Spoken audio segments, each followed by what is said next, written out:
quạtនៅអូស្ត្រាលីនេះណែបានគាត់ជួយកជួយទឹកត្រីទឹកចាអ៊ីវជួយជីមីជួយជីអីនេះឲ្យទៅដល់គាត់ហើយអ៊ំឈឺ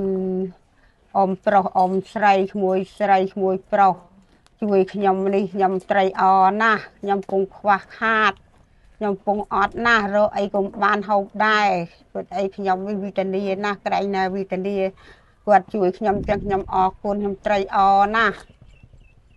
ជូនទៅទាំងអស់អ៊ំចាត់ចែងទៅឬក៏ប្អូនអីធ្វើម៉េចបាន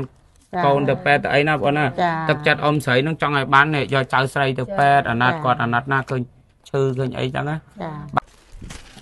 សុខសប្បាយទេអ៊ំសុខសប្បាយអូយជពាក់មួយទៅហើយពងធ្វើអីមិញខ្ញុំគួយលេងសាបាយថ្ងៃធំណាអ៊ំតារួចចាបានហូបអីថ្ងៃណា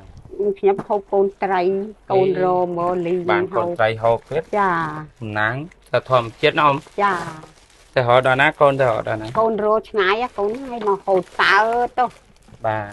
ចាអុយមានដឹងក្មួយមកអត់ថ្ងៃហ្នឹងហ្នឹងដឹងមកម៉ានមើលហងនិយាយក្មួយនេះមានដឹងអូដឹងមិនបានដឹងលើក្មួយមកឃើញគេជុំខ្ញុំទៅដឹងពេលក្មួយមកដល់ហើយនោះចា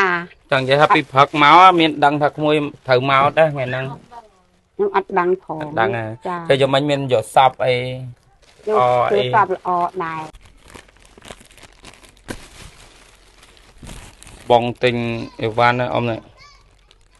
អ៊ំមើលអសដាច់ដែរខ្ញុំអត់ចេះផងអូអត់ចេះអសហ្នឹងណាក៏សម័យកាលជំនាន់អ៊ំហ្នឹងអត់បានរៀនបាទបើចឹងតាហ្នឹងអត់ទាន់មានសាលាណាអ៊ំចាកូនខ្ញុំនេះអត់ចេះជំនាន់អ៊ំកាលហ្នឹងគេអត់ទាន់មានសាលាតែឥឡូវសាលាចិត្តផ្ទះណាចាឲ្យមានកូនមានគាត់ទៅរៀនទៅសាលាចិត្តផ្ទះបាទ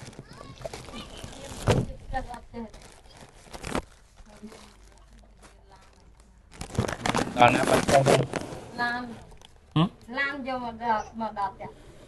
តោះរៀនឡានមកយកមិនចេះឲ្យចិត្តផ្ទះហ្នឹងរៀនអត់សូវចេះអត់តែយើងខំនៅណាក៏ចេះដែរសាលាមិនទេឲ្យយើងខំលុយខាងណាខាងអូស្ត្រាលីខាងអូស្ត្រាលីអ៊ំនៅអូស្ត្រាលីអាណត្តិអ៊ំអាណត្តិចៅអ៊ំនៅស្រុកអាមេរិកក៏គាត់មើលដែរក៏អាណត្តិដល់គ្នានឹងអ៊ំអើយគាត់ថាខ្លះម្លែកទៅណែខ្លះម្លែកទៅណោះចែកគ្នាជួយបើជួយមកគ្រួសារទាំងគ្រប់ទឹកគ្នាទៅគ្រួសារផ្សេងអត់អាណត្តិចាសិនអត់អ៊ំមើលដូចកូនដូចចៅហើយខាងនោះថ្ងៃមុននៅតង់ហ្នឹងត្រូវមិនអ៊ំនឹងចៅត្រូវចៅខ្ញុំចាំតាំងតូអូអ៊ំចាំណាដែលគាត់ហៅខ្ញុំទៅជាភីហ្នឹងភីមួយចៅហ្នឹងបាទនឹងត្រូវចៅអ៊ំចាហើយម្ដាយមកហ្នឹងវាមានគ្រួសារតែនៅស្រុកពីទៅអត់ដែរបាទចាសួរដើរសិនណាបើរៀបចំអីវ៉ាន់ហើយចាចៅនឹងក៏មុននៅមួយអ៊ំដែរនៅមួយខ្ញុំហើយតែខ្ញុំចាំតាំងពីទូបាទនេះទុកអ៊ំទុកឡើយទុកសិនឈប់